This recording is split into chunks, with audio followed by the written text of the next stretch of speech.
Podcast City Network.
She's going to kick my ass if I don't say it right. The one and only Risa Pappas. And we're here again live in the studio of the Deathmatch Russell podcast. And somebody else is joining us. He will be joining us later, the host of Podcast City Network, Mr. Everett Lee. The host of Podcast City Network? Don't you mean the host of the Everett Lee Show, Everett Lee? Yeah. Yeah. So many shows. You know what? We're all mixed together. It doesn't matter. It doesn't matter. Because we're live tonight with our guest. And how you doing tonight? I'm doing wonderful. That is really fantastic intro music, man. Oh my God. I know. It's like, who recorded that? Who's that singing that? My friend did that. Wow. Yeah. That perfect tempo, and just like I was like, you know what, I need something heavy metal, and that was perfect. Like just the way to, you know. Is he okay?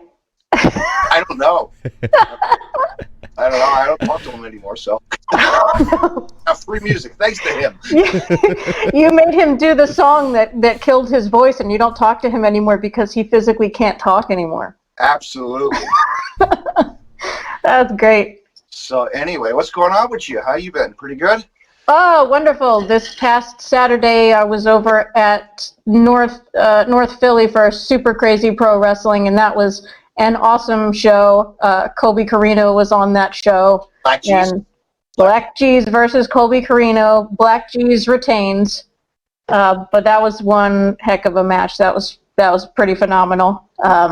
Didn't expect that high of a performance out of either of them, but they brought the best out of each other. Oh, and as always, you get to announce that, which is really awesome. Like you're the professional, you're the announcer, so it's like you killed it, like always, you know. And we'll be bringing up WSU pretty soon, you know. There's some good stuff talk there, because you're like the head of the mic. I always like to say that. That's pretty cool. The head of the mic. Head of the mic. Yep, I'm the authority figure. Yeah. I have all of the knowledge in the world on those little index cards I carry around, and nothing happens unless I tell it to happen. No, exactly, and nothing's scripted. Well, I mean, it could fall off the script, but you don't know it. I mean, I try to make it so that you're unaware, because there are a lot of unscripted moments. So hopefully you can't tell which ones those are, but sometimes it's unavoidable. Sometimes, like what happened? Let's like bring like an example. Like from like a past show.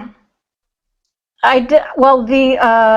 This past Saturday, I was approached by a man called Justin America, and Justin America was very upset because he didn't have a match scheduled, and he's been apparently annoying the crap out of management for a match. Mm-hmm. And so he told me, get in that ring and introduce me, and I said, okay, so I came out to introduce him, but then he didn't have it wasn't regularly scheduled as a match, and so he just started talking smack to me, and I just had to deal with it. So I hope that went okay. Join in the convo, Everett. I am. So yeah. I want to know. You do ring announcing, right, for WSU? Everett, there's an echo. What? There's an echo. There's an echo. It's because you're not wearing headphones. Yeah, that's why. That's why, because I'm going through your speaker there. That's why. Yeah, I want to. Oh, now you got me sidetracked there, David. Now with the echo, you ring announce for WSU Women's Superstar. I'm trying to look at this. United or right? Mm-hmm. Okay. Yep. How long have you been ring announcing, or you ring announce, right? How long you been doing that? Total? Yeah, total. I started in 2016, but it was very kind of just sparse, just if something came along kind of thing. Like I'm not one of those people who goes out there and is trying to get booked every weekend. Like frankly, it doesn't pay enough. And also there's nowhere that I can really go. It's not like with a wrestler where they're trying to get as many people to see them as possible. And so, if they, cause there could be talent scouts everywhere and you never know. And you have to build a reputation and you can get called up. Like I can't get called up. There's just not enough, demand for ring announcers, but I think it's really fun and I love doing it. And I'm working for, I just like hyping up crowds. That's kind of what I do. I mean, if I weren't doing this, I would be finding some other way to get in front of a microphone and get people excited. But this is a really fun way to do it. Nice. Now doing ring announcing.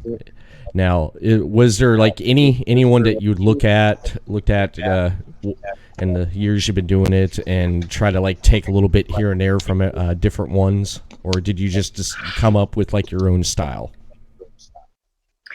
I mean, I'm sort of trying to be like a female Bruce Buffer. He's just like this tiny little man who wears really nice outfits and just screams his little head off. And so, I took my cues from that, not so much any of the women ring announcers, although, who was the one who was on WWE for forever and now it's not her anymore? I can't remember her name right now to save my life. Lillian Garcia. Lillian Garcia. Yes. And she can sing too, so she's like, she's like the total package, right? Right. But I always love the way that she says championship. She doesn't say she says championship. Like, I always thought that was kind of funny. Wow, I noticed that. I never noticed that. Yeah, I didn't notice that either. That's pretty. So cool. I don't know. I try to slide that in there every great once in a while, just because it's funny to me. Like it's only funny to me. I'm the only person who notices, but it tickles me. So little things like that. Everett, now you're gonna have to find that on the YouTube channel. Yeah, I'm gonna go back on the WWE Network and I'm just gonna find matches, pay-per-views with her and hear her just say that. You know who like really drives me up the wall though, and I don't know his name, but there's two different male ring announcers at WWE right now, and I haven't been seeing Kevin Owens that much because I haven't been paying as much attention, but whoever it is that announces him manages to make his last name 3 syllables long, and I just get so angry every time I hear it. He's like, Kevin Owens, and I'm like, what is that? His name is not spelled Owens. Like, there's a 1 O. Like, calm down. I don't know. I feel like that's like just too far. It drives me crazy. Right. I don't know his name though. I'm really bad with the names of like the people on WWE that aren't, I know there's so many commentators on announcers and this and that. And I get Michael Cole confused with the other guy that's not Corey Graves and it's not Byron Saxton. It's just like there's that other generic white guy and their voices are indistinguishable. Like if the camera's not on them, I have no idea which one of them it is. What do you think? You like him? He's pretty. He's really caught my eye this past week at WrestleMania weekend. Me and Everett actually had a moment, right? We were laughing at the stuff that he was saying during that. What match was that, Everett? We were watching. Was it SummerSlam? We were watching SummerSlam. Yeah. We were watching. Graves. Yeah, Kevin Owens. We were sitting there watching SummerSlam, and David called me up and he's talking to me. And he's like, "What are you doing?" I said, "I'm watching SummerSlam." And he's like, "Oh, really?" So I took my phone and I turned it over there and I had it set up, and we just watched SummerSlam. And he watched the with me on the phone there the Kevin Owens and Shane McMahon match, which I thought was great. Kevin Owens is great on the mic, man. He's I love him on the mic. He hits it, you know. Oh, yeah. Especially think about it this way. You have people who grew up in this country and who are terrible on the mic, can't cut a promo to save their lives. Then you have Kevin Owens, who his first language was French. Mm-hmm. And he learned English just by watching wrestling. So, you know, you have a guy like that who did not initially speak English at all. And now he can cut promos in English better than a lot of people who were born and grew up speaking English. That's pretty wild. Oh, yeah. Yeah, it is. That is pretty crazy. But as we were saying, we were mocking, like we were really laughing at the back. It was like the commentary was great with Corey Graves and whoever else, right? Michael Cole and I believe it was Michael Cole and Brian Saxton because it was the SmackDown commentary team. You know, Corey Graves, he does both SmackDown and Raw because they switch out. Right. I believe they switch out with on Raw. It's Corey Graves, Renee Young, and Michael Cole, but for SmackDown, it's Corey Graves. I forget his name. Not Brian. Other white guy. Yeah, the other white guy. Tom, I think his name is. It's yes, yeah, Tom something. Yeah, it's him and Brian Saxton. Yeah, Corey Graves is just hilarious on the commentary. He's usually annoying to me when he does commentary because just some of the comments, because he's supposed to be heel commentary, but then he goes face and he goes back heel, and it's like, which one are you, man? But that night he was hitting it like, you know, he was rooting for Shane and saying, look at Kevin Owens in the ring. He's a disgrace. Look what he's doing to him, man. Shane gave him a job, and look what he's doing to the guy. And just hitting it, man. It was just hilarious. It was hilarious. I'm sure that he would love to know that you paid that much attention to it because, honestly, we're commentators, ring announcers, referees. Like, we are not the focus, nor should we be generally. No. You know, it's not about us. It's about, like, we are there to enhance the experience, and the wrestlers are there to do the majority of the entertaining. So it's nice to be called out. And I get people, basically at every show I've ever done, some fan has come up to me afterwards to shake my hand and say that they thought I did a really good job and I got them really excited, and I'm like, thank God. You know, like I did my job. I got people to care about these matches and these wrestlers, some of whom they've never heard of before, because there's always people on the show that you've never heard of. But you should be as excited about them as you're excited about the people that you do know and love, because you can rest assured that they go out there to do the best job that they possibly can. Like, I would say 90% of all the wrestlers that I've encountered, like, they are so excited to come out and do, like, the best match they possibly can. And I think that that's really admirable and amazing. And so, of course, like, they should be getting all of the attention and stuff. Like, that should absolutely. They work a lot harder than we do. I just get to go in there and yell, and then I get to leave. That night that I was there, do you remember that?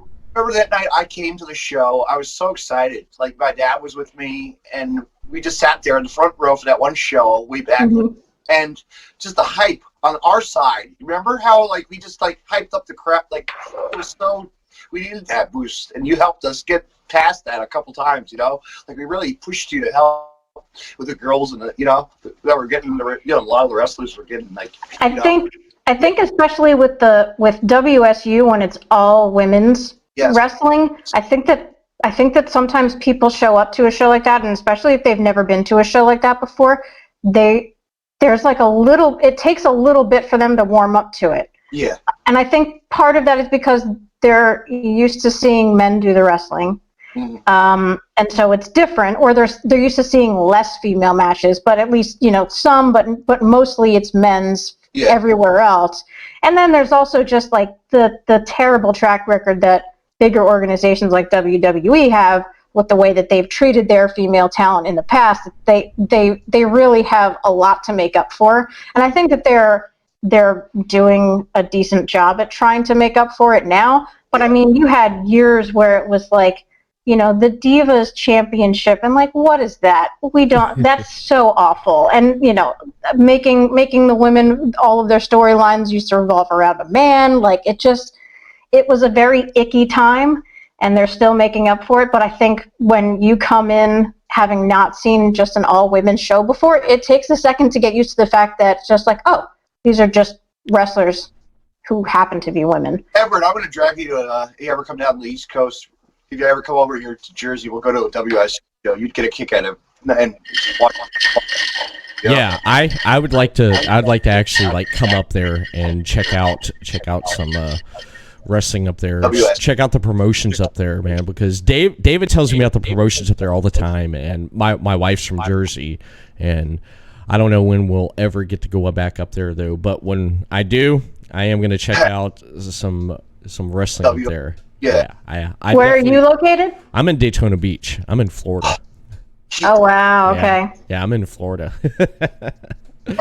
I am far, far away.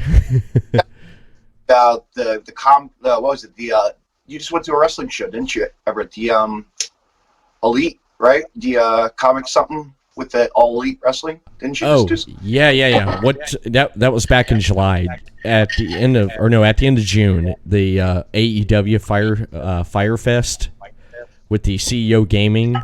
That happened. They streamed it on Bleacher Report Live.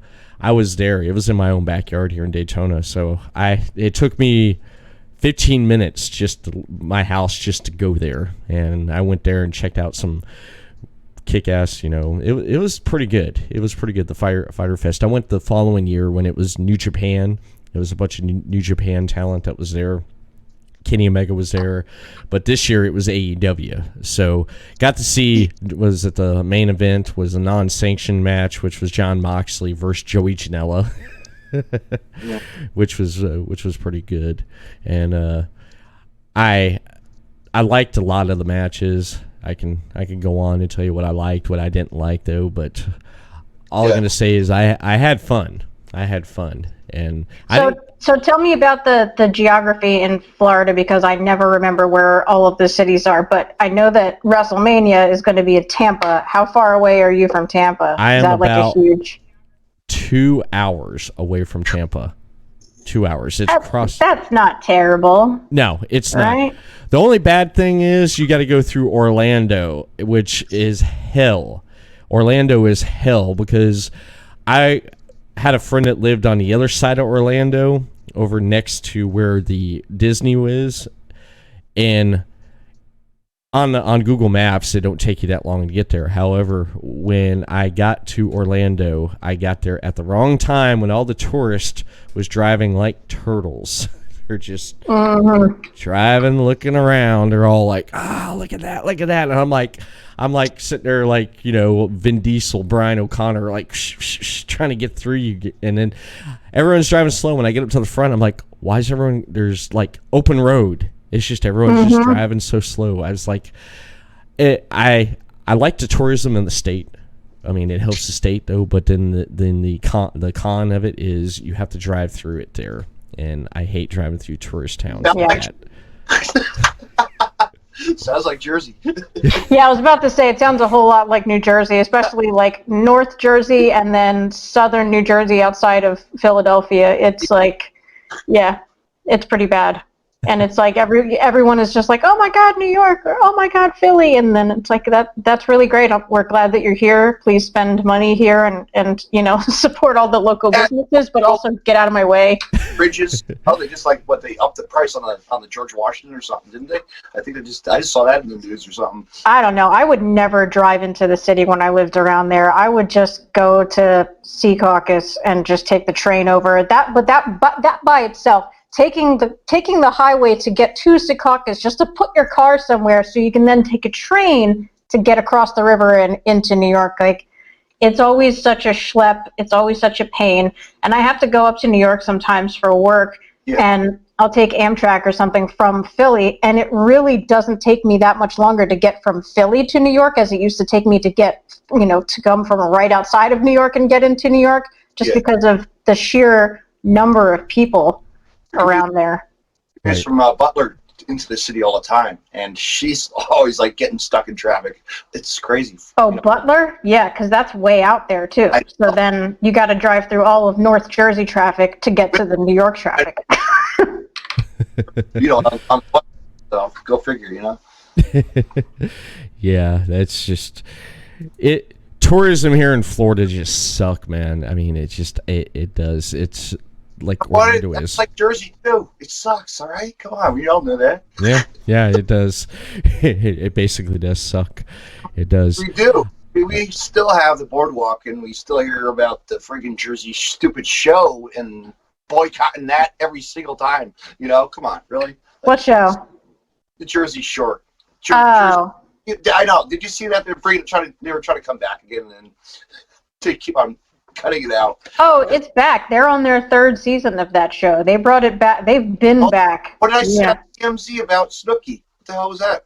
She was I don't know. I'm just aware that it's back, and I'm just like, that's great. Yeah. You know what? Like, they're all older now. They're all just trying to get more money. Like, power to them. You know, if that's the thing that made you money, keep doing it. If that's what you need to do. There's worse ways to make millions of dollars. Yeah.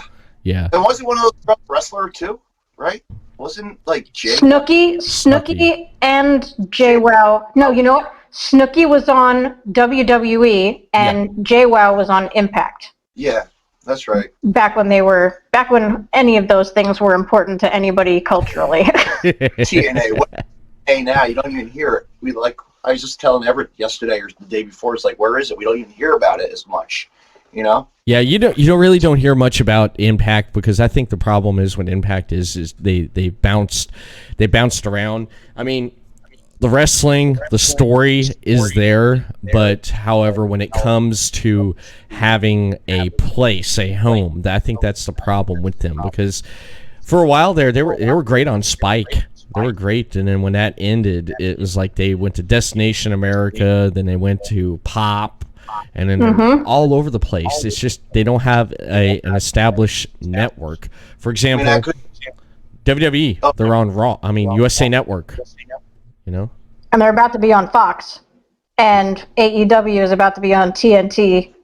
But I remember when Impact was on Spike, and at the time, oh gosh, there was another company that was rivaling UFC, Bellator, yes. And so I was not a fan of wrestling back then at all. Like, I did not care about it, didn't care for it. I loved MMA though. I was huge into MMA, and there was like a weekly or like bi-weekly show that Bellator did on Spike, and I was all about that. So I would watch that, but it came on like right after Impact. And so I would have to see like the last couple of minutes of Impact, and I just remember for the longest time, whatever, it was just about I guess Sons of Anarchy was on at the time, so it was like, oh, well, there's a biker gang now at Impact, and it was the most annoying thing. Like, every episode ended exactly the same, where there would be like 20 guys riding motorcycles down to the ring and just beating the crap out of whoever was in the ring. And I just remember thinking, like, wrestling is so stupid. And now, fast forward some years later, and I'm on a podcast talking about how wrestling is awesome. So it is. It's a cycle. I mean, it really, progressed over the years and years. Like, now we're everywhere. Like, it's everywhere. Like we say, I feel like, and maybe this is because I'm in it, but I feel as though it has kind of become somewhat more like popular again. I think it's more in the cultural consciousness than it has been, because it fluctuates. There's been, back in the Attitude Era and like Stone Cold, like I knew who Stone Cold was, even though I didn't watch wrestling. Everybody knew who Stone Cold was. Everybody knew who The Rock was. And now and then it kind of dipped down, and people stopped paying attention for a while. Yeah. And it's only, I feel like recently it's become popular again, but I think in a different way. It's not just all about WWE anymore. It feels like it's about wrestling as a form of entertainment, and how it's become more like you can be more selective about it because there's a lot more variety. Mm-hmm. So you have, and deathmatch style is a very specific thing that's a very large portion of the industry. Getting bigger, I feel like that's the fastest growing area. Yeah.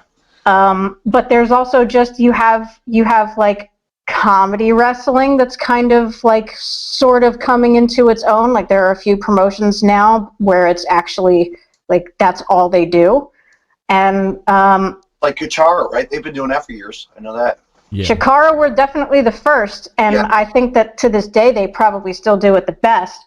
But a lot of talent that has gone through there, they picked some of that up, and now you see that proliferating in other areas. Like there didn't used to be there. There was like Santino, and that was kind of it for comedy for a while in wrestling. And now you have like one of the most popular wrestlers right now is Orange Cassidy, and that's straight comedy. And you got him signed now. Congratulations to him. Jeez, like guys like that made a name for himself. And he's going to be making a lot more people laugh. And when he comes to our areas, hopefully, we'll be like, yes, I remember when we first saw you. Just on these videos of Kuchara and all these other old companies that just started it off. It's just interesting that it used to be so regional with wrestling, and then Vince McMahon came along and just like ripped all of that to shreds and just mashed it all together and said, this is wrestling now. And the damage done by that, like at first it was initially a good thing, and now over the years people have pulled themselves, extricated themselves from being so bound up in that one organization, and now it's gotten maybe a little bit regional, but also it's just more specific to a type of style or a tone. Like you have people being intentional about the way they set up their promotions. Like we're going to be a comedy promotion, we're going to be a deathmatch promotion, we're going to be all women's, we're going to be this, we're going to be that. Like it's become like bespoke in a way where they're pulling, you're deciding like this is the kind of wrestling I'm going to look for, and then you go and seek out that content, and then you're creating that demand, and then supply keeps jumping up now because they can tell because of social media that there's interest.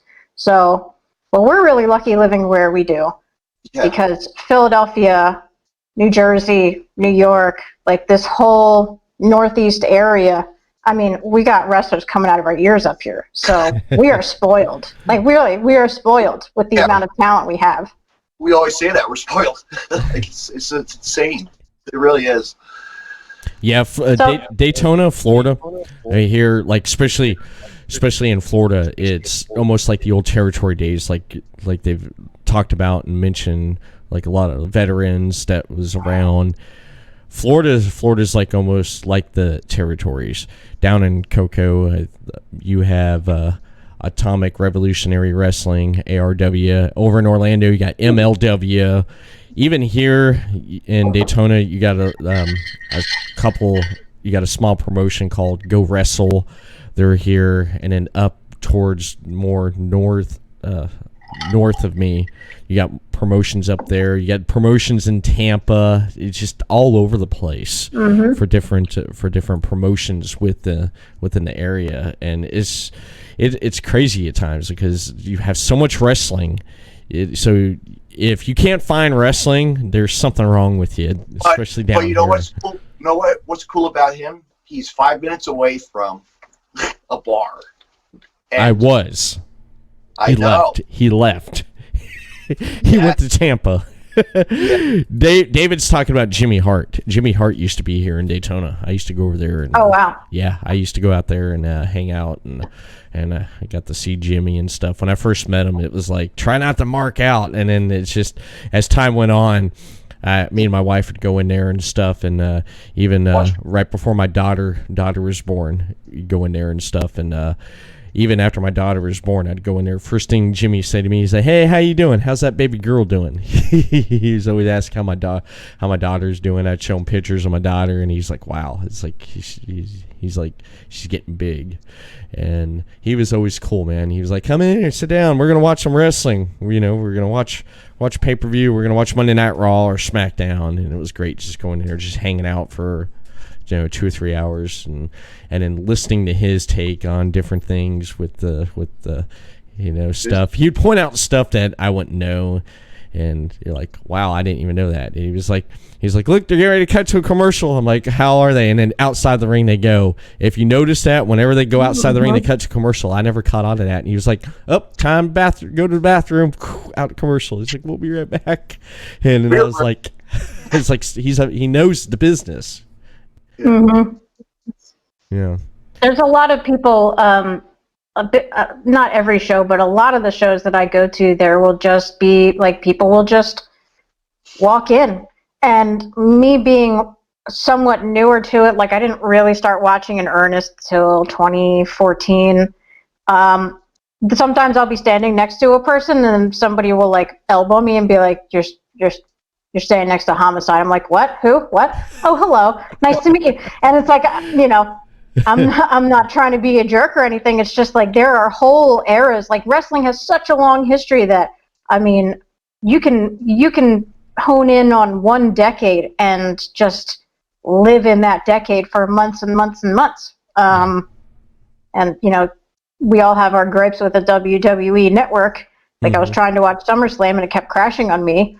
But there's something to be said for that huge archive that they have, and you can really go back in and just find people that you would never have known about otherwise, and sort of see the people that you know and love today, where that tradition started from, where they came from, and based on who they say that they love. You can kind of see similarities, and after a while you can sort of start to pick up like, oh, okay, cool. This person likes this guy, and he used to do this move, and now he's doing a variation of that. Or it was like when me and Everett Lee actually had old God, what was the name? Oh boy, we had a wrestler on here, and he was just so down to earth. From WWE, remember Rory McAllister? Rory McAllister from the Highlanders. Wow, he's great. Really just talking and seeing like how his past was the launch of wrestling, like was of his era, and now he's doing his own thing, Yep, I mean, and that's the thing. They never. I hear it a lot from a bunch of different wrestlers, and it's like a lot of them will say, how long do you have to be in the business before you're done paying your dues? And the answer is, trick question, never. You're never done paying your dues. You're never above going and saying hello to fans. You're never above spending time with with people, going on podcasts or just sitting down and doing autograph signings and help, I've seen like veterans helping to take the ring apart after a show is over. Like, you're never done. It's a very humble business, and everybody who participates in it is expected to keep that level of humbleness about them, that no matter how important you get or no matter how much money that you're making versus everybody else that's performing at that show, it doesn't matter. You're still there to hang out and talk to them and give them pointers and talk to fans. Yeah. And just make yourself available to help, and that's really unique to wrestling. I don't know that there's a whole lot of other places or industries that can kind of boast that sort of feeling of being part of that community. Yeah. Right. Now, I want to know now, when talking about your ring announcing.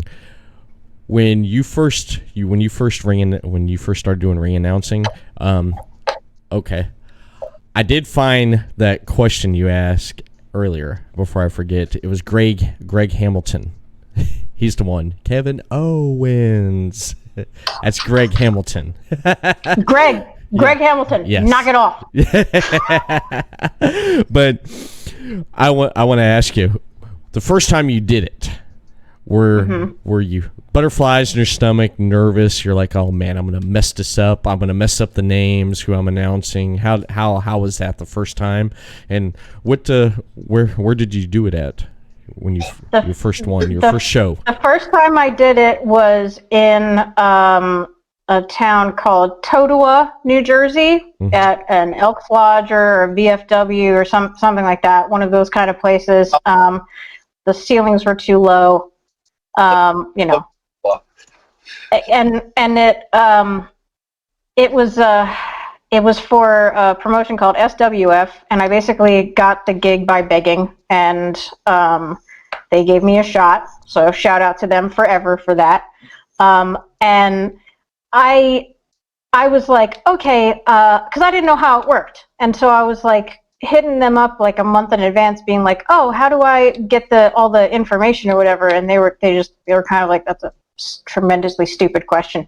So I showed up, and you just have to like go. I didn't know who anybody's names were, their weight and their height and their catchphrase and where they're from, and I didn't know any of that. So I had to basically just scramble the entire time leading up to the show to do that. And once you've been around for a while, there's people that you see over and over again, and so it becomes a little less stressful. But I found that to be, I think, the most stressful part. I wasn't worried about how I was going to do. I wasn't worried about how it was going to go over or anything. I was much more concerned about, like, if I don't have the information that I need, then I have no foundation to stand on. And so, like, that scared the crap out of me at first. And I think it was, it was either that show or the second one that I did, but, like, Tito Santana was there. Nicest guy in the world. Yeah. Greg the Hammer Valentine was there. Nicest guy in the world. Like, so many people there. All of the people in the locker room, like, the nicest people. And very accommodating, and because they want you to get their information right. So it's in their interest to be nice to me as much as it's in my interest to be nice to them. But the funny thing is about that show, there was like a ramp, carpeted ramp that you go down, and then there was like a hardwood floor that the floor level where the ring was. And I wore heels, which I don't wear them anymore. I was walking down, and when you buy, I don't know how much you guys know about women's shoes. Hopefully not too much, because that's like a foot fetish thing, and that's a different podcast. Everett would not. I would know. No, because of my wife, because of the shoes that she's worn and stuff, I can say I know just a little bit, but go on. So the bottoms of some shoes, when you first get them, there's just like this layer of like fuzz that you wear off of them over time, and then the real tread kind of kicks in. I don't know why, but so I took a step off of that riser onto the hardwood floor, and immediately, bam, fell on my ass. Like, the first thing I ever did in my wrestling industry career was fall on my ass. And so I kind of got up and like just ran into the ring, and I was like, I'm okay. It's all uphill from here. And then it was fine. Like, there's nothing you can do when that happens, because things like that happen all the time. So that was like the worst possible way I could have started it, and so it's only been better ever since. Well, not speaking, literally. I mean, you dove right into it, right? Yep. Started off with a bang. It's like when a fan really gets in your face. I'm sure that's happened. Like, you're like, okay, I'm not ready for this. Okay, this person's getting right in my face. Sometimes the wrestlers do that. Yes. I've not had fans come up and do that to me, thankfully. Yeah. Because I'm not a good person or a bad person. I'm just the person who announces names. So it's like I like to think of myself as being impartial, kind of like a judge, except I don't judge anybody, But I'm not. I try not to like clap. I try not to even clap for the good guy and boo the bad guy in a match. Like, if I'm clapping because they're doing a great job as performers, and or they're making the crowd really excited, and I'm like, me clapping is just being like, yay, go team. But But that's the extent of it, because it's not my job to be a character, really. My job is to make sure that everybody knows what match is happening, who's coming out, and that they're excited about who's coming out. So I try not to go. Yeah. I try not to, because they try occasionally. Somebody will try to pull me into some kind of an angle, and I usually just I try not to get into that, because I feel like that's a slippery slope between, and eventually I just become a character that can be disrespected, and like it's important for me to be able to maintain some sense of like authority, because I'm the one who essentially is keeping the show running. So right. Now, what's one of the craziest shows you ever done and ever been to? What was one of like the craziest you've ever been to? Like as a fan, or that I've done ring announcing? Like ring announcing. Well, all right, we'll say ring announcing, and then being a fan. You're going to what was one of the crazy shows? We'll start off with the ring announcing.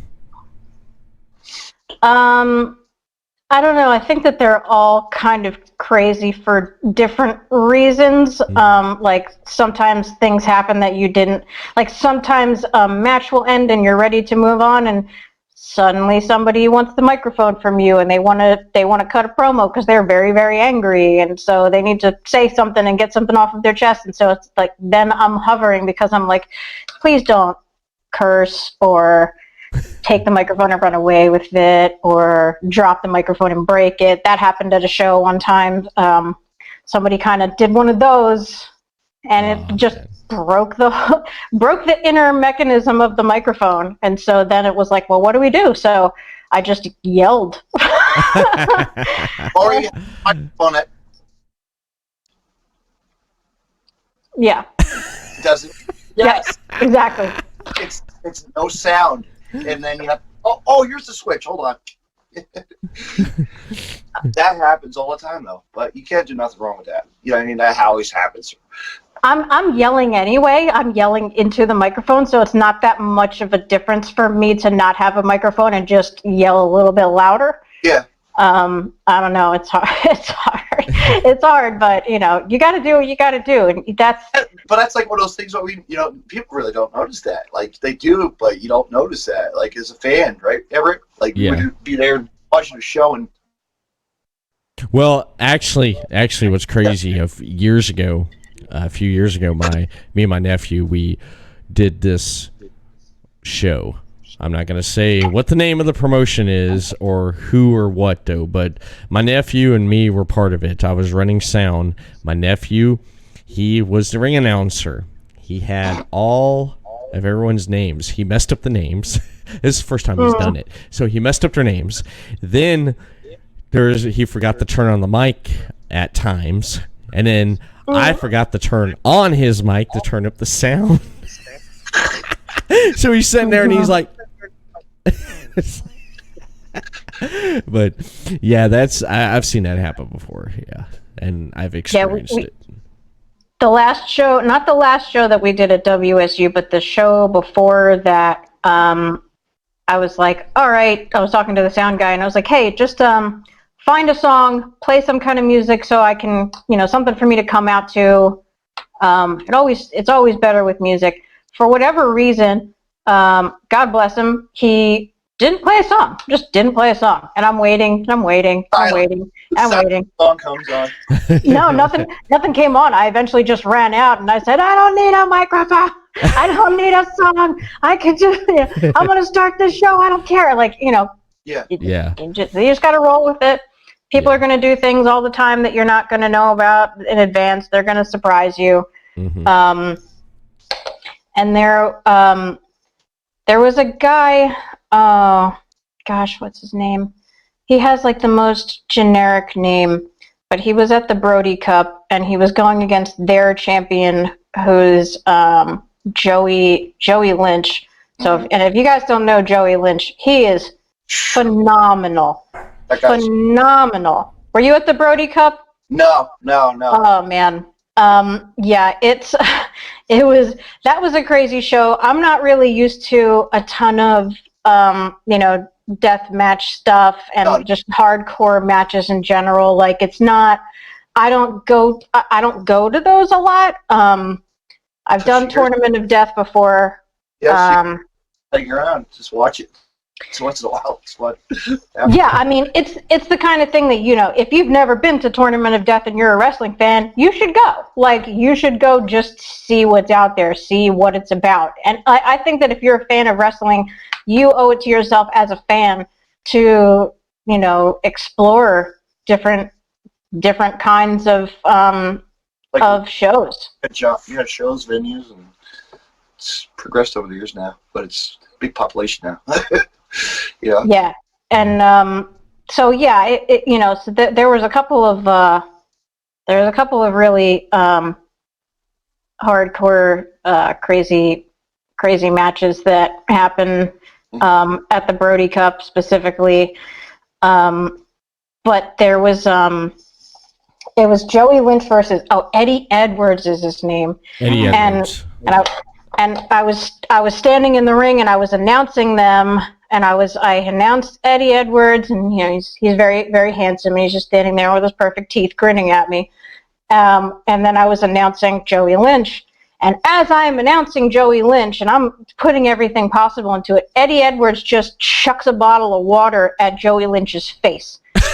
And I didn't know that that was going to happen. Right. I had no idea that was going to happen. And the majority of the water, like the bottle end over end, the majority of the water like hit me. And I was like, and I just rolled out of the ring. And I didn't know I didn't know at first that it was water. And I was like, so help me God. If that's soda, if that's like my dry, you're going to pay for my dry cleaning. Like, I was so angry.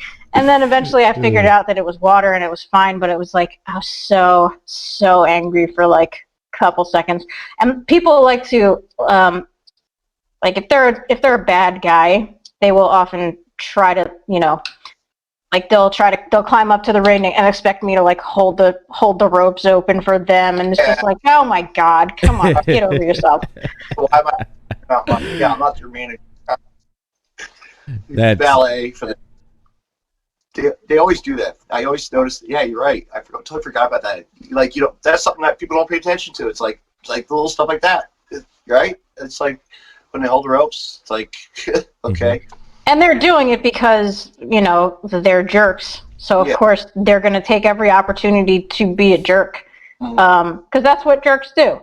But it's also a way to mess with me.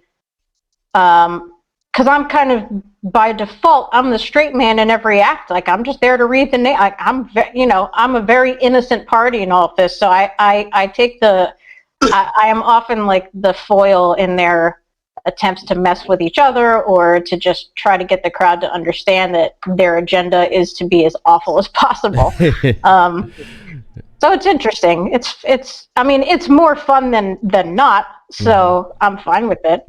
But yeah, there's a ton of just little moments like that where they mess with you or you mess with them just because you can. Right. Yeah. It's really like any kind of workplace. If you're around people and you see them a lot at your job, after a while you prank each other. You know? Yeah. Who would have thought being a ring announcer could be, just everything you explained and mentioned, it could be like that. Because something like just going to the ring, announcing the talent coming out to the ring, and that's it, and then all this stuff happening. It's just, from an outside perspective, someone's like, man, it's like, I wouldn't want to be a ring announcer, but you got the passion and the drive, and you love doing it. It. I want to know, working for WSU. Tell me more about that. Tell me about the talent that is there. Yeah, I want to hear about the talent, and just what can you say about the talent from the promotion? WSU. I say this a lot, and I don't want to sound like a broken record, but I think it bears repeating. WSU has the nicest smelling locker room of any locker room I've ever been in. They are very clean and smell very wonderful, and I very much appreciate that, because you have to spend a significant amount of time in there. They make that very pleasant. But in terms of talent, there's just, there's so many great people there. Like, we've had a couple of times, a couple of shows in a row, the first match has featured Savannah Stone, and Savannah Stone is rad. Like, every time that she's announced as the first person, like the first match she's going to be on it, I'm like, oh great, that's awesome, because for me, I'm like, good, I know for a fact this show is going to start off amazing. Like, she's going to set the precedent for this show, and she's going to do a great job. Talent, I want to say, is really good. What's her name? Christy. Chris Statlander? Yes. Oh my gosh. Chris Statlander is the current WSU Spirit champion, and she did a lot of commentary this past show. So I think you'll be able to hear that when they're posting matches. She is not only a really talented wrestler, she is hilarious. Like, she's just straight up a really funny alien. So she's fun to watch. Anytime that she has a match, I'm like, okay, great. Like, it's going to be a barn burner. Anytime that she steps into the ring, I know, like, this is going to be great. She goes beyond a lot too, and I see that, and you can see Beyond is really cool. I mean, really, the way that they mix it up with the intergender is cool, which is what you like in wrestling, And I love intergender. I wish there was more intergender matches, and I know that WWE was kind of looking around for that a little bit, and they've been hinting that they're going to do that a little, and it's like, I don't trust WWE to pull that off correctly. I feel like anytime that they ever have mixed tag matches, and so, like, they bungle it, or they make it about something stupid, and it's like, I'm not besmirching any of the talent. I don't think the issue is the talent, because you look at, like, Carmella and R-Truth, and, like, they're so funny. Like, they're fantastic together. They're great. It's not a matter of the talent. It's never the issue of the talent. They fill their toy box with the best talent in the world, and then you don't hear from them ever again. Like, there's just these. Break. I want to take a break. You guys keep on carrying on. Go ahead. All right. Be right back. Well, I think he's got to go to the bathroom. That's what Starbucks does right there. That's what Starbucks does. Starbucks and nicotine, right? Mr. Russell. Now, speaking of R-Truth and Carmella, at first, I didn't really care too much about that 24/7 title, but here, after a while now, it's become he's made that title something, because it's humor. It's that humor part there, and he does it so well, because watching the YouTube videos with him all over the place, going to different places, being at, like, the San Diego Comic-Con, being on an airplane, going over to Saudi Arabia, to, like, crashing a wedding, just it's freaking great, man. It is just great. Yeah. I'm a huge fan of that. What is it called? Is it called the hardcore title still? Yeah. Is that what it's called? Yeah, the hardcore title. Yeah. I wrote, like, an article that I never ended up, like, I got too lazy to try to get it published anywhere, but I was, like, a few years back, I was like, actively, like, tweeting at the WWE, be like, bring back the hardcore title.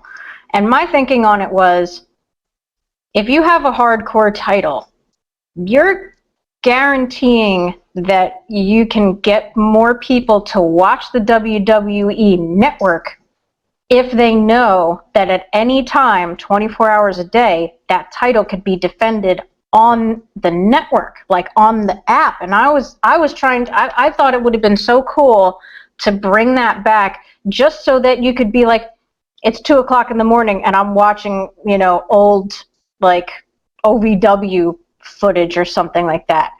And then all of a sudden a little ticker shows up on the bottom of the screen and it says hardcore title being defended right now. And you can click, and then it takes you to, like, a hotel laundry room or something.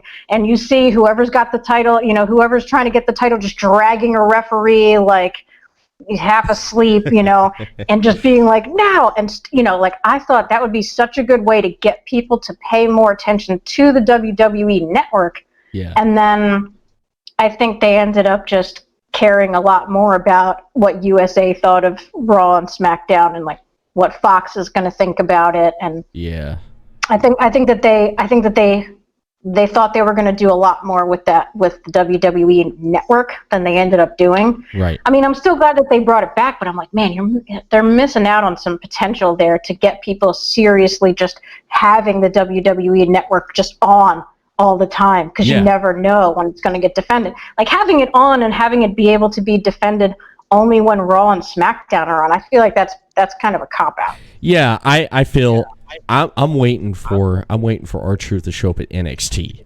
I'm waiting for him to show up because there's been like this past weekend NXT Takeover where they were in Toronto in the following night, SummerSlam. R-Truth and Carmella could have ran through NXT, and it would have been funny if they did something backstage with the 24/7 title, even when they go overseas. For example, NXT UK, because Mick Foley, when he introduced the title, he said this could be defended on all brands. When he mentioned NXT, even 205 Live, I haven't really seen much of that either. I'm just waiting to see these other brands because it's just been on mostly on Raw and SmackDown. I want to see it go to NXT. I want to see it go to UK. I want to see it 205 Live. Come on now. That's the whole I think point. they need to retire 205 Live. I think that was such a misstep of theirs, and nothing to do with the talent, because the talent are amazing. Yeah. It's not to do with the talent at all. It's just that they don't know what to do. That they've overloaded themselves to the point where they have just way too many people that can't possibly use them all, and so you have all of the best toys in the world, unopened in box, sitting there on the bench, not able to do anything. And it's a real shame. Yeah. I mean, it really is. Well, you know that Vince handed it over to Triple H, and Triple H turned it around, because I didn't watch when it first came on. I watched 205 Live, but then after a while there, I was like, this is ridiculous. So I quit watching it. And David can tell you, one night I'm watching, it was a week when I was watching Raw and SmackDown, they were advertising the Cruiserweight Championship match with I think it was Rich Swann or Cedric Alexander and Buddy Murphy. And they kept advertising it. I said, you know what, after SmackDown one night, I decided to tune in. And I watched 205 Live, and the first thing I said was, this is not what I remembered from the last time I watched it, because it was basically straight wrestling, like NXT. Then, when it came to that match, they gave them probably a good 45-minute match, and the crowd was into it. The crowd was into it. I told David, I said, dude, go on YouTube, man. You got to check this match out. And he checked it out, and he was like, wow, because they cut the silliness out. I mean, they add just a little bit, but more wrestling now, and that's what I like about it now. Well, I liked how actually, but they both, let's just say, Bailey, and right, what is it? Bailey, right? Bailey, the girl, and Ember Moon, right? Ember Moon. Yeah, that match there for SummerSlam was a good match. I enjoyed that. Yeah, what you watched out of SummerSlam? What was your favorite that you watched that you liked? Not your favorite, but what you liked, and then what you didn't like. I mean, in terms of, I really didn't pay attention to the matches, to be honest. I was having connection problems where it was crashing every 2 seconds, and it kept saying that oh, you've reached the maximum number of people who can be streaming this, and I was like, that's not true. That happened. That's definitely not true. I don't have anybody else watching right now. I guarantee no one else is watching right now. So I think that they were just having problems. Yeah. So it kept crashing on me, so it made it really hard to watch it. So that having it be choppy like that made it really hard to get into. And I missed part of it just to begin with. So I kind of came in a little bit later. It was weird having, like, they made such a big deal out of being like, oh, Natalia, because Canada, and then, you know, she loses, which, okay. And then they brought out Trish Stratus, and they're like, oh, Trish Stratus, Canada, and then, you know, she loses. And it's just like, both of them? Like, pick one. Like, you can't, I don't know. It just felt weird to be like, hey, you know, Toronto, we're so happy you're here. Edge is back, okay? Yeah, his home country. Yeah. Edge. I liked what he did to Elias. I thought that was great what he did with Elias, man. I mean, he came out there and Poor speared. Elias. I was, I said to myself, I was like, Edge. I was like, he gave a spear. I was like, he's gonna paralyze. And then I thought, I'm like, he retired in 2011. It's been, what, 9 years now? In a way, if you really look at it, remember when Shawn Michaels retired for a while there? He didn't do nothing for so long, and then when he came back, he got into that feud, rivalry with Triple H. I think it was 2003 SummerSlam. They had that street fight match, and Shawn Michaels, basically, I mean, he was wrestling like he did like 20 years ago when he was with Marty Jannetty and the Rockers, man. He was, because he had that time for his body to heal, and then he got back in there. I bet you anything. Here's a theory. I bet you anything. If for WrestleMania this year, I wouldn't be surprised if you see Beth Phoenix and Edge in a mixed tag match against probably we'll say who? Elias. We'll say Becky Lynch and Seth Rollins, because of the stuff that Becky. They're the it couple right now. Yeah, they're the it couple. It's funny, they're the it couple, but they don't want Seth. Don't like that attention. He don't like that attention. He's a private person. He learned the hard way not to show his privates on the internet, and so now he is a very private person. I remember. God bless him. God bless him. He was, when I first started watching wrestling, I thought he was the cat's pajamas. Like, he was so, I thought he was just like super hot, like really, like he was he's a lot bigger now. He's definitely put on a lot of muscle mass and stuff, but like even when he was smaller, he was ripped, like super toned and whatever. And I was like, man, this dude's rocking. I thought he was super great. Like, he was one of the first wrestlers that I gravitated towards.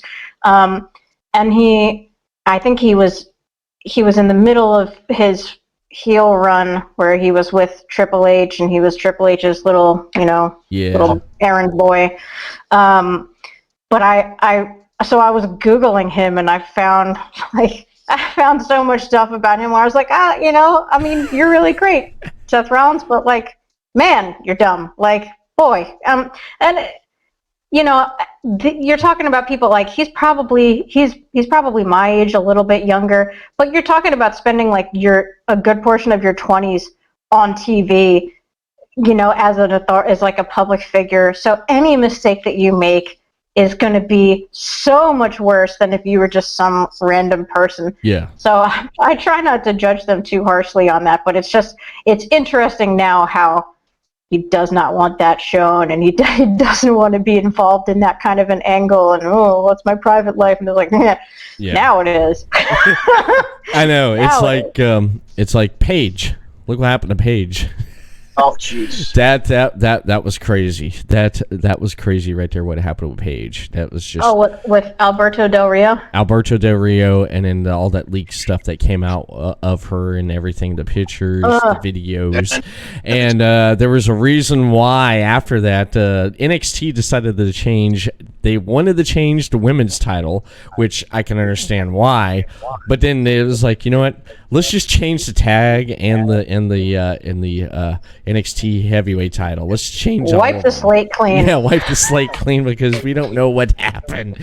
But what gets me, this is sick though if you think about it.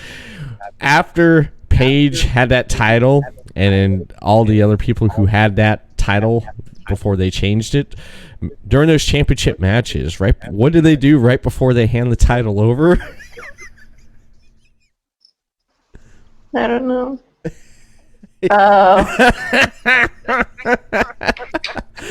I don't know. I don't believe for a second that that's the same exact title. I'm pretty sure that like every one of them has like 30 of those lying around their house. I don't think for a second that it's the same exact actual title. I just don't think they do it that way.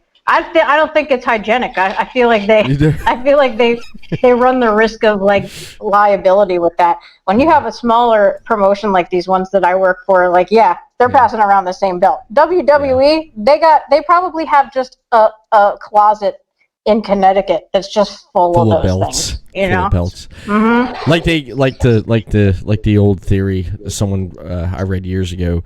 Remember back during the early '90s, mid '90s when they had Monday Night Raw at the Manhattan Center there in New York. Remember the banners they had up hanging around the thing there? Remember the ICO Pro? It was the failed fitness supplement, for working out that failed. Apparently, they took whatever they had left. This is just a rumor. You can look it up online. You're like, just read about it. They apparently the urban legend is they took the supplies of what they had left they couldn't sell and they buried it in the backyard of WWE headquarters because they couldn't sell it, man, because it flopped. No one wanted to buy ICO Pro. But for some reason, years ago, Jeff Hardy got pulled over in his home state by the Highway Patrol, and he was all like jacked up. And when they searched his car, they found in the back of his trunk filled was ICO Pro.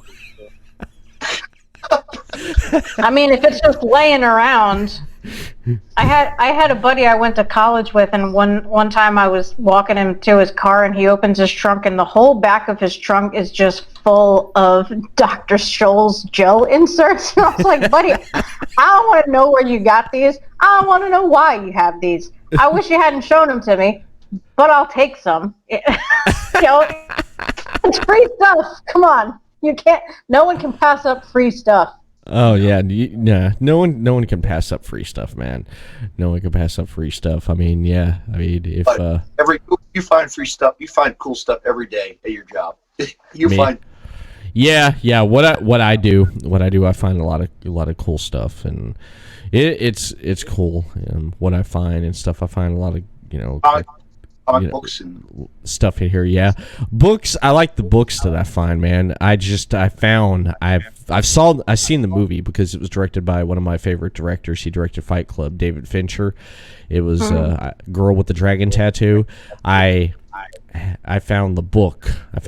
And it's like this thick, and I picked it up a while back ago. I picked up what was it, American Sniper. I seen the movie, but I picked up the book just to read. I picked up a couple of Led Zeppelin tour books from when they were touring, and it just talks about them on the road. I picked up a Ted Nugent book just to read. I like reading the musician biographies. I like reading those. I have Corey Taylor's his 7 Deadly Sins. I read that one. That was a great one. And I have his third one. I didn't pick up his second one. His third one I have where he just rants and talks about everything. And then I'm slowly getting through it. His political rants on America 51. So I'm slowly getting through that. But I got enough material to keep me busy to read, which I don't mind. I'm reading the Bruce Springsteen autobiography right now, and it's awesome. Oh, really? It's so good. Like I'm from Jersey, so the boss is the boss, and that's the culture around here. You respect the boss. And I've grown up listening to his music. Like his career is longer than my life. I want to just go watch them. There's so many bands, tribute bands out there. I want to go watch, to hear them.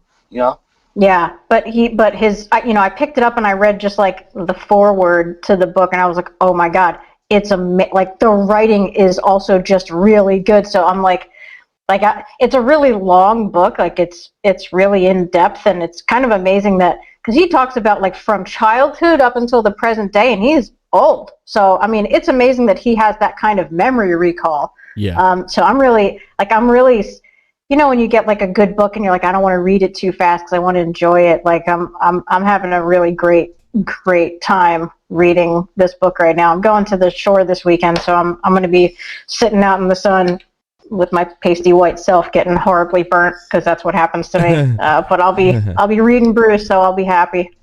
Yeah, I like reading those musician books. I mean, the autobiographies. I definitely gonna have to read that one. I'm gonna have to add that to my list. Thing he has in his collection, like as like a wrestling collection, ODB barbecue sauce. Oh my god! I actually got it right behind me here. Yes, look at this. Like Old Dirty? Like way back. Oh. Wow. Yeah, that right there. Where do you get that? Oh, was from ODB. She even signed it too. See? Yeah. This right here, I'll even show it up to the camera because I'm just showing it to you guys right now, but let me flip it over here. Okay. I thought you meant Old Dirty from the Wu-Tang Clan. I was so confused. ODB from you know, Impact and stuff. Yeah, I have her. This barbecue sauce, it's the label and stuff. This was her first run with it because when she went to a different provider, they switched it over to a different label and stuff. So this is like the first edition run, and I got one, and she signed it. I've never opened it.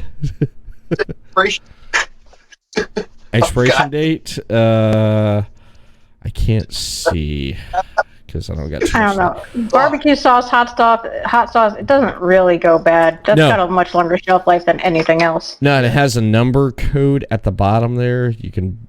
Let me show you the camera there. I don't know from that. Yeah, those it lasts.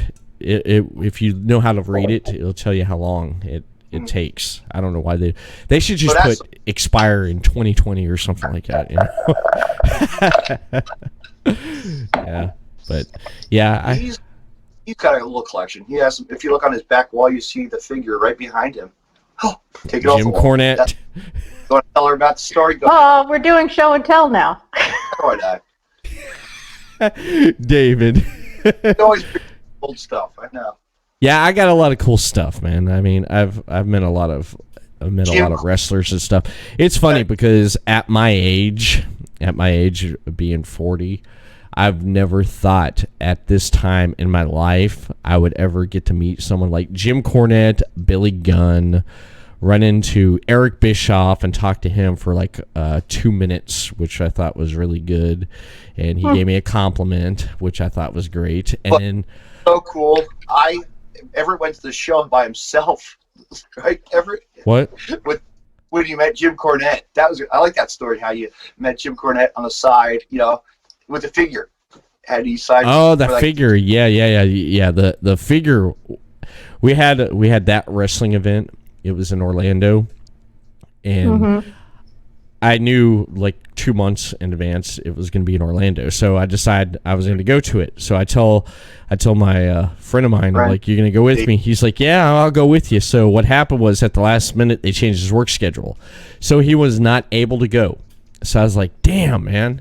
So my wife already surprised me, and she said, "Well, I got you. I already paid for like the photo op and the meet and greet and autograph stuff," which was pretty damn reasonable. So I was like, damn, I do got to go. Because she's like, yeah, you better go because I paid for it. I was like, I don't want to go to Orlando. So I drove out there, GPS'd, and I got out to the place. And got out there, and I went in, and there were so many people there. It was like, Rosemary was there from Impact. Brutus Beefcake was there. Larry Zbyszko was there. He only hung out there for about an hour, and he said, forget this, and he packed up and left. Jake Roberts was there, Jake the Snake. He took off before I could meet him. I was wanting to meet him because he was outside there. And then I went up and I met Jim Cornette. I wore my Jimmy Hart shirt, the one from his place here. I bought one of his shirts when he was here at Daytona. And I wore that, so when I walked up there, that's the first thing he seen. He saw that shirt, and he just started talking about me, and him started talking about Jimmy. He told me a couple of stories I thought was great. So we took a picture, and I went down to this guy who had, like, figures. He's sitting there selling figures, and I'm looking at the figures, and I see this Jim Cornette one right here. Hold on. Yeah, this is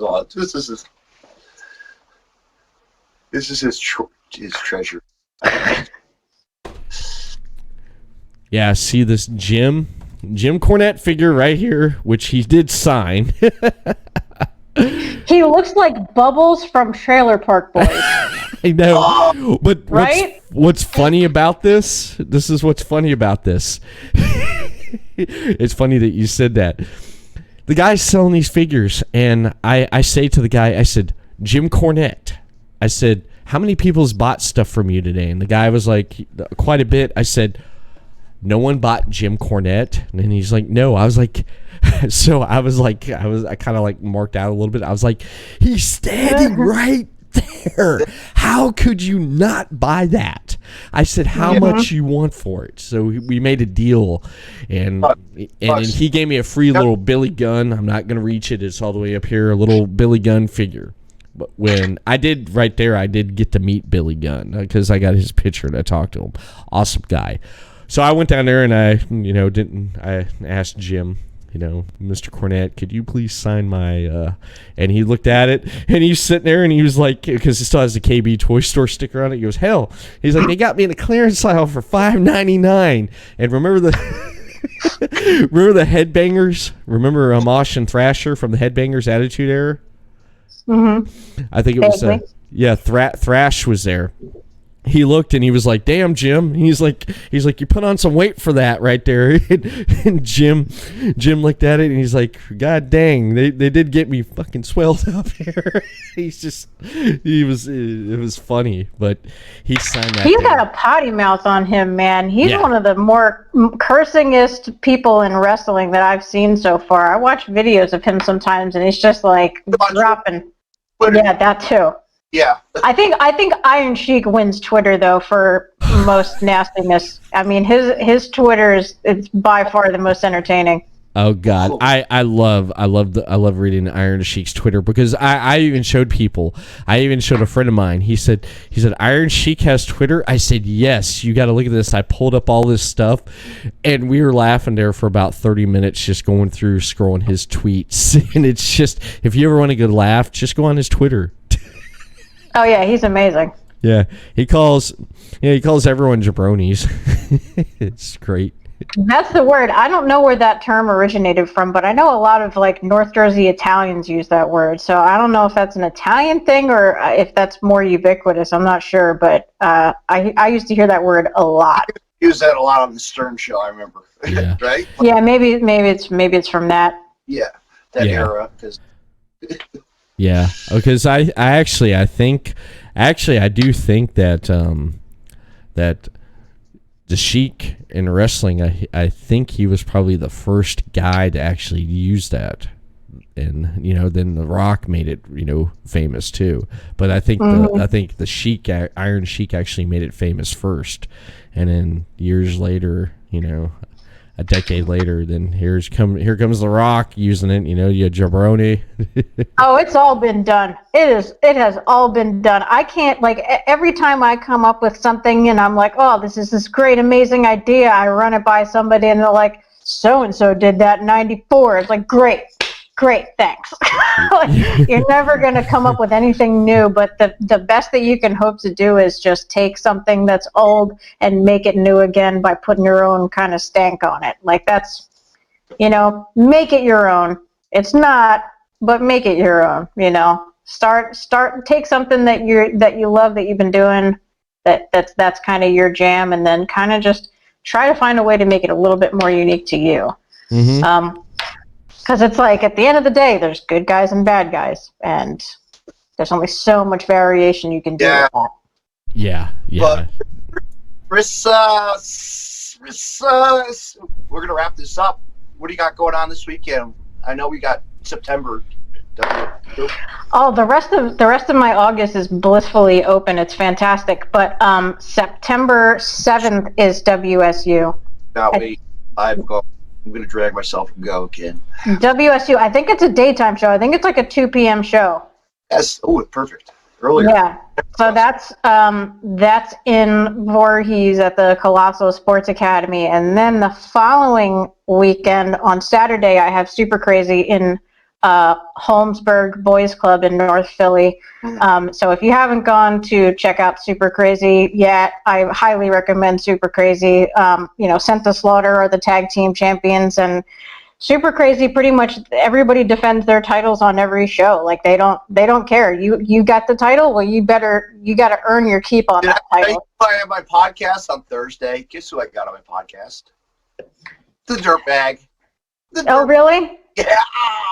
Oh, tell him that I said hi. I wish I'd have known we could have done it. We could have teamed up, the two of us. We can do it. He's my best friend. I know, he's awesome. He's my best friend in the whole world. He's a filthy, disgusting ginger person, and he's my best friend. We grew up together, I know. It's like crazy wrestling-wise. But September 15th, which is a Sunday, also at the Coliseum where WSU and CZW are, that's Modern Vintage, which is the other promotion that I work for. They are doing a show. I know Sabu is going to be there. There's going to be a couple other people there, but there's going to be a qualifying match for the Brodie Cup there. Yeah. So that's a really big deal. That's the big thing that they do every year.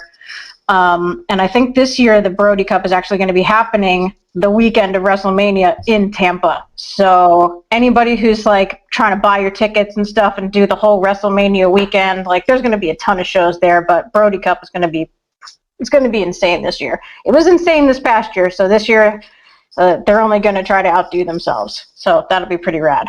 Go see local wrestling instead of going traveling. Yeah, probably best deal. I think I might have to go. I always say, I'm going to go to Tampa for WrestleMania or something. Nah, stay local.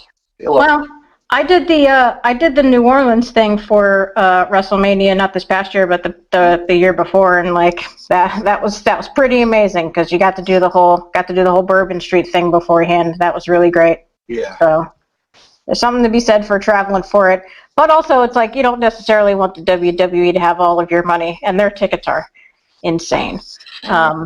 But that's the great thing about WrestleMania. As much as you can say, oh, well, WWE, they have all these kind of problems. Like, sure, absolutely they do. But the benefit of it is that wherever WrestleMania is, that's where all the rest of the wrestling goes. No, all the independent shows are coming to town. And people realize it's the market, and it takes a big launch. And we're always excited because we don't know who's going to be in town, what promotion is going to be in town. And it's like... blows our minds.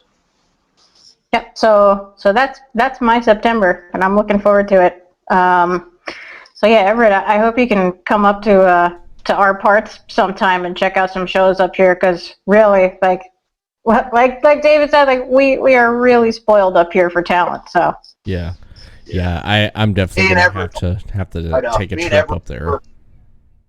We're also part of a promotion in Kentucky that we help support a lot, and we haven't been to a show yet. We're going to make our way up there to Kentucky Zone Wrestling pretty soon, right, Everett? Sometime eventually we will, because Podcast Network and Kentucky Zone Wrestling has a mutual partnership with, and one of the things with the mutual partnership with Podcast Network and Kentucky Zone Wrestling is we get a lot of their talent on. We get a lot of their talent on the wrestling podcast that's on Podcast Network, like David, and who with Deathmatch Wrestle and Wrestle Popcast with Robin Nilsson, and myself. We get the KZW, Kentucky Zone Wrestling talent on, and we get them on, and we talk and everything. And sometimes they call in unexpectedly when one person's talking about one guy, and then the other.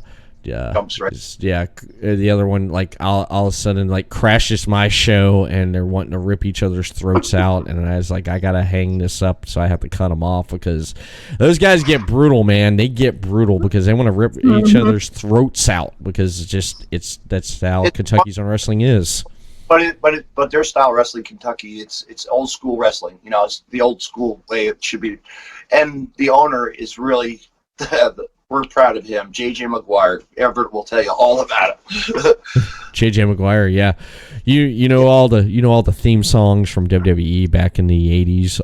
Hulk Hogan, Coco Beware, Junkyard Dog, Jimmy Superfly Snuka. All that theme music was written by Jimmy Hart and J.J. Maguire, Hurricane J.J. Maguire, John Maguire. He runs, and he is the owner of Kentucky Zone Wrestling. It's really cool. Like, how isn't that, like, he's... Do you hear who he's bringing in? I just, saw the podcast. I was watching a video clip. Tracy Smothers is coming in. Really? Yes. Wow. To even up the score with Dark Side. Dark Side. Dark Side. Dark Side. Isn't that like a Marvel character or a DC character or something? It's a Dark World Order or whatever the heck it is. I don't know. Dark Side.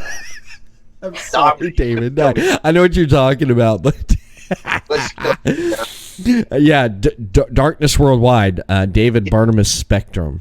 He's been giving JJ a hard time. He's given him a hard time, and so basically he's gotten JJ's face, and JJ's gotten his face, and the guys come in, and he's run shot over Kentucky's Own Wrestling, and hopefully David, that Barnabas Spectrum gets put in his place by J.J. Maguire. But speaking of him, I'm going to have him on the 28th on the Everett Lee Show. He's going to be coming on talking about Darkness Worldwide. So I don't know what to expect from this guy. He may snap his fingers, and he may destroy my podcast and make it go off air or something, because he's just, I don't know what to expect from this dude. No, but yeah, Tracy Sputters is coming in. I cannot wait. Yeah. In that cage. They're caged, Ben. Wait, does he have supernatural powers? He's just, I don't know. I mean, the guy looks creepy. I mean, I hate to say that about him being, he's going to be a guest on my podcast, but I mean, I think that that's probably what he's going for. So I don't think that he would be offended by that. Nah. We'll send her a video later. We'll send you a video of him. You'll be like, what? Yeah. Yeah, it's just, just go on Kentucky's Own Wrestling, even Future Great Wrestling there, Rissa, and look him up, and you'll see what we're talking about. He's actually he's digital media also. He's really good with doing all that stuff. He's pretty, right, Everett, I believe. I meant to say, speaking of spooky people, Ravana Sin from WSU, it's her birthday today, so shout out Ravana Sin. She's part of a tag team called Hex, and they have kind of a spooky voodoo vibe going on. They're fantastic. So happy birthday to her. Happy birthday. Happy birthday. Happy birthday. And you can see her and tell her happy birthday in person if you go to the show on September 7th. So, you probably should go there and give her flowers or something. I'll throw streamers. Yeah, throw streamers at her. Left over from a whole bag full, I think. I don't know. For years and years. But yeah. What else, Everett? You got something to say? Go ahead, feel free to plug anything. Yeah, I got some stuff coming up. I want to mention that on the Everett Lee Show tomorrow night, I am going to have Killer Kaylin from Kentucky's Own Wrestling. She's going to be on the podcast. Next week, I'm going to have Mr. Wrestling, Jeremy Rage from Kentucky's Own Wrestling. We're going to be doing a Q and Rage. You like how I did that there? We're going to be doing a Q and Rage with fan questions on the Podcast City Network Facebook page. We're going to be doing Facebook Live on there. We're going to be taking fan questions in the chat and possibly phone calls too. So be sure to tune in for the Q and Rage with Mr. Wrestling, Jeremy Rage. And then on August 28th, I'm going to have on the Everett Lee Show, I'm going to have Mr. David Barnabas Spectrum from Darkness Worldwide, so I don't know what's going to be happening there, and that's pretty much what I got going here in the next 3 weeks. So, what about Deathmatch Russell? What about Deathmatch Russell? I said it before, the Dirtologist Dirtbag Dan will be joining the Deathmatch Russell podcast because he's got a lot of current stuff that's going on with him. It's I want to catch up and see what he's been up to, and And stay tuned for next Sunday because I'm going to have a really cool guest on. I worked this out and I dug through the garbage. I went to the garbage can. Guess what I found? What? Guess what I found? Take a guess. In the garbage? He used to be in the WWF. The Oh. Who? The dumpster. I cannot wait. I'm excited for that. Oh man, I thought you were about to lay some heavy stuff on us, saying that like, oh hey, this person used to be in WWF and now he lives in the trash. Like, I was like, oh no. Well, it's gonna be awesome to talk to him and see how he's been, his career, and it's gonna be cool to talk to him. What he's up to, and pretty much that's it. And WSU, be there.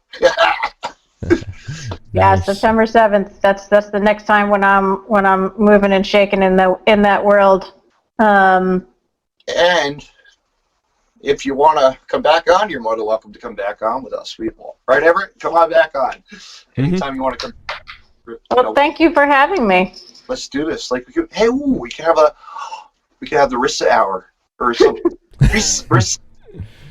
I'll just come on and talk trash on whoever. I'd be okay with that. But I'm a nice person, so I would talk like really nice trash.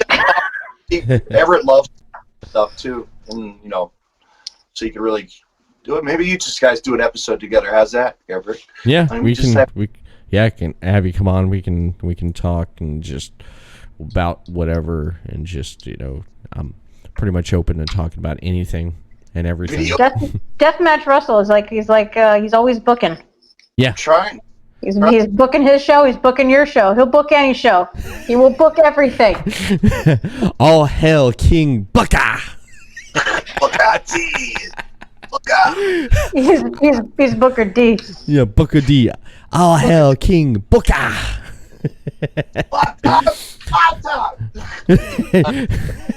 You're a five-time Deathmatch Russell podcast host. Oh, but anyway, the winner of the match of this evening, you know what? Is one and only our guest. Risa Pappas. That's it. Deathmatch Russell lost the belt. So, you know what? Until the next rematch, 2019, 2020, right? Mm-hmm. Whatever. It's like 24/7. Twice or thrice in a lifetime. Yes. Just keep going forever and ever. All right. It was great to have you on. And as always, plug your social media.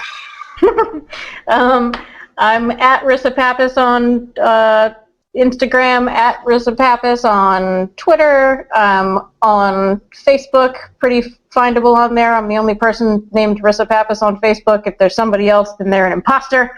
I would be flattered and also very frustrated. So yeah, I also have a website, risapappas.com. I offer like services that don't necessarily have anything to do with ring announcing, but I'm always looking to do more shows, absolutely. So if you're in the Philadelphia area and you need someone to come yell into a microphone for you, give me a shout. And that's it, right, Everett? Yeah, that's it. That definitely is it. So, I guess we're gonna hit the outro on this right here. Go ahead. No, you hang up first. You close it out, David. Give us a sign off. I'm gonna sing a song. Yeah, sing a song. Oh my goodness, you're crazy. Well, yeah, that's pretty much it then. All right. Everyone have a good night, and we'll see you again next time on Deathmatch Russell Podcast. Out and support. Hey, just remember, everyone, support indie wrestling. Always. And wrestling, too, everywhere. That's it. Good night.